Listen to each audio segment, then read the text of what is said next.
আসসালামু আলাইকুম। Vitals and views থেকে আপনাদেরকে সবাইকে জানাচ্ছি স্বাগতম। আজকে আমি একটা খুবই গুরুত্বপূর্ণ একটা বিষয় নিয়ে কথা বলবো। আমরা যখন কোনো ডাক্তারের কাছে কোনো চিকিৎসার জন্য যাই, তখন ডাক্তার কিছু প্রেসক্রিপশনে কিছু ওষুধ লেখে। সেটা আবার ফার্মেসিতে যাই, যদি কোনো কারণে তখন ফার্মেসিতে সেই ওষুধটা না থাকে, তখন দোকানদার আমাদের সাথে কি করে? বলে যে, "স্যার, ডাক্তার তো ওষুধ দিয়েছে, এটা দাম একটু বেশি। আপনি একটু কম দামে একটা ওষুধ নেন, এটা একই কাজ করবে এবং ভালো হবে।" আমরা অনেক সময়, যেহেতু আমাদের দেশে অনেকে সচেতন না, এবং দোকানদার বা ফার্মেসিওয়ালার যে বিক্রি করে সে যেহেতু আমাদের দেশের প্রেক্ষাপটে বা যারা একটু গ্রামের দিকে থাকে এত হাইলি এডুকেটেড না বা ওষুধ সম্পর্কে এত ভালো বুঝে না, তারা কাছাকাছি নামের কিছু ওষুধ দিয়ে দেয় এবং সেটা আমাদের জন্য অনেক ঝুঁকিপূর্ণ হতে পারে। যেমন আমরা মনে করি একটা ওষুধ আছে সার্জেল, এটা একটা গ্যাস্ট্রিকের ওষুধ নামে আমরা জানি, বা অ্যান্টি আলসারেন্ট। সেটা যদি আমরা লিখি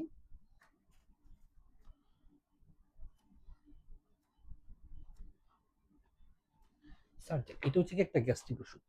এই নামের সাথে একটা সামঞ্জস্যপূর্ণ বা কাছাকাছি নাম, দেখতে কাছাকাছি মনে হতে পারে, সেই ওষুধটা হচ্ছে গিয়া সার্ভেক।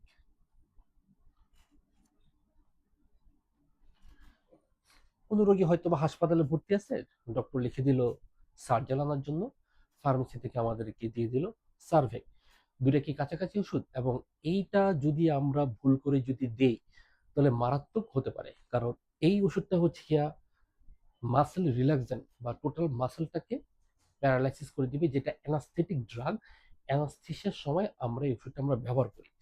যদি ভুল করে যদি এই ওষুধটা ব্যবহার করি, তাহলে খুবই মারাত্মক বিপদের মুখোমুখি আমরা হব। এই ওষুধটা হচ্ছে কি আমাদের জন্য নিরাপদ?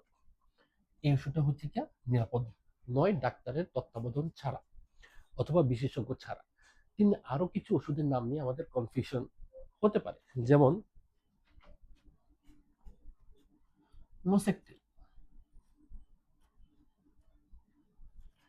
এটাও একটা গ্যাস্ট্রিকের ওষুধ বা অ্যান্টি আলসারের ওষুধ, একটা ট্রেড নেম লোসেকটিল।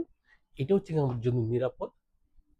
কিন্তু এর কাছাকাছি আরেকটা নামের উচ্চারণ খুব কাছাকাছি হয়, সেটা হচ্ছে ল্যাসিক্স।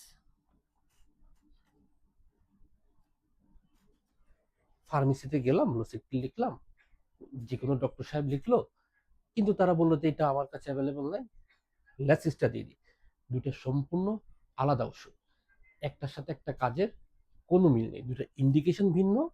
কখন দিতে হবে সেটা ডক্টরই ভালো বুঝবে। তাই যখন কোনো দোকানদার বা ফার্মেসিওয়ালা যখন বলবে ওষুধটা চেঞ্জ করে দিই, কাজ একই, বিশ্বাস করবে না। প্রেসক্রিপশনে ডক্টর যে ওষুধের নামটা লিখছে সেটাই দিতে বলবে, এবং সেই বুঝে শুনে লিখছে।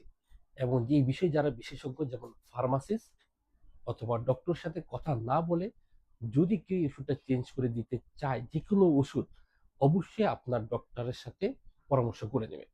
না হলে আমরা খুবই বিপজ্জনক অবস্থায় আমরা পড়ে যেতে পারি। অনিয়ন্ত্রিতভাবে ওষুধ ব্যবহারকে আমরা প্রতিহত করি। ধন্যবাদ।